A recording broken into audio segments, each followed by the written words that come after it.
Advance technology సెంటర్తో గ్రామీణ యువత స్థానికంగానే సాంకేతిక విద్యా శిక్షణ పొందే అవకాశం ఉందని మంత్రి వివేక్ వెంకటస్వామి తెలిపారు.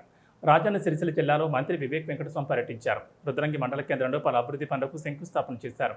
42 కోట్లతో చేపట్టిన అడ్వాన్స్ టెక్నాలజీ సెంటర్ నిర్మాణ పనులకు ప్రభుత్వ విప్ ఆది శ్రీనివాస్తో కలిసి మంత్రి వివేక్ భూమి పూజ చేశారు. ఈ సందర్భంగా మంత్రి వివేక్ మాట్లాడుతూ ఏటీసీతో గ్రామీణ యువతకు పట్టణాలకు వెళ్లకుండా స్థానికంగానే నాణ్యమైన సాంకేతిక విద్యా శిక్షణ పొందే అవకాశం లభిస్తుందన్నారు. ఉపాధి సామర్థ్యం పెరుగుతుందని, పరిశ్రమలకు అవసరమైన నైపుణ్యాన్ని నేర్చుకోవడం వల్ల ప్రైవేట్ ప్రభుత్వ రంగాల్లో ఉద్యోగ అవకాశాలు మెరుగవుతాయని తెలిపారు.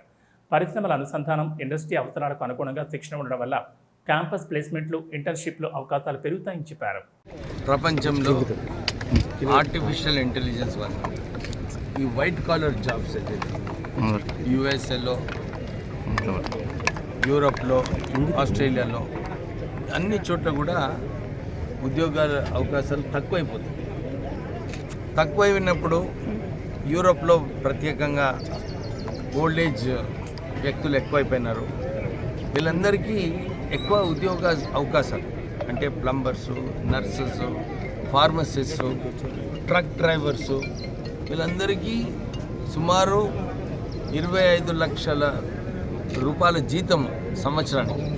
ఇలాంటి ఉద్యోగాలు జర్మనీలో, జపాన్లో ఇవన్నీ కూడా అవకాశాలు ఉన్నాయి. మొన్న 2 ముఖ్యమంత్రులు జర్మనీ నుంచి వారితో ఒప్పందం చేసుకున్నాం. తెలంగాణ ప్రభుత్వం మీకు ఏదైతే 5 లక్షల ఉద్యోగ అవకాశాలు జర్మనీలో ఉన్నాయో, రాష్ట్ర ప్రభుత్వం వీళ్ళందరినీ మంచిగా ట్రైనింగ్ ఇప్పించి, ఎక్స్పీరియన్స్ వాళ్ళకు జర్మన్ లాంగ్వేజ్ నేర్పించి వీళ్ళందరికీ ఉద్యోగాల గురించి అక్కడ పంపించడానికి రాష్ట్ర ప్రభుత్వము ఈ ఏటీసీ సెంటర్స్, ఈ పాలిటెక్నిక్స్, స్కిల్డ్ యూనివర్సిటీ ద్వారా మన తెలంగాణ పిల్లలకు అందరికీ కూడా ఈ అవకాశాలు కల్పించడానికి రాష్ట్ర ప్రభుత్వం పనిచేస్తుంది. ఎందుకంటే మన కేటీఆర్ గారు ఒక హేళం చేయడం జరిగింది. జర్మన్ లాంగ్వేజ్ నేర్చుకోవాలన్నా అంటే ఎక్కడ ఉద్యోగము కల్పిస్తుందో, ఎక్కడ మనం పని చేస్తే మనకు మంచి జీతం వస్తుందో తప్పేమున్నది. ఇప్పుడు ఆయన అమెరికా పోవాలనుకున్నప్పుడు ఇంగ్లీష్ లాంగ్వేజ్ నేర్చుకోలేదా? ఆయననేమో ఇంగ్లీష్ మీడియం స్కూల్లో నేర్చుకుంటాడు.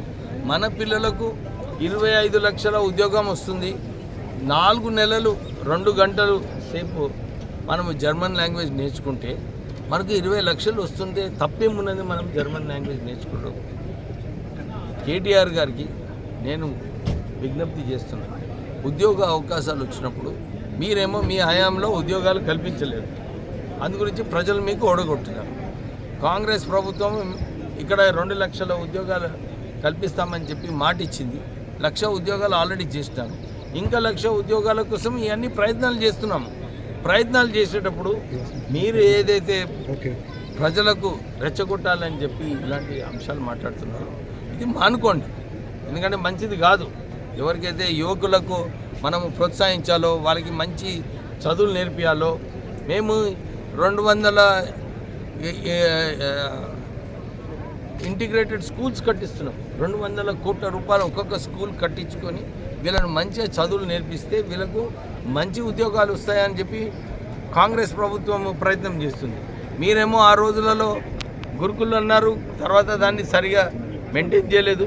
ఇప్పుడు అన్ని చోట్ల కూడా 2,500 విద్యార్థులు ఒక ఇంటిగ్రేటెడ్ స్కూలు, తర్వాత తెలంగాణ పబ్లిక్ స్కూల్స్, ఇవన్నీ కూడా ఎందుకు పెడుతున్నాము? ప్రజలకు, విద్యార్థులకు మంచి విద్య నేర్పించడానికి చేయడం జరుగుతుంది. సో ఇలాంటి తరుణంలో మొన్న కూడా కాళేశ్వరం ప్రాజెక్ట్ అని చెప్పి ఆయనకు అవగాహన లేదు కేటీఆర్కి. నిజంగానే పంపులు పోతున్నాయి, నీళ్లు పోతున్నాయి, పంపులు స్టార్ట్ చేయమంటాడు. పంపులు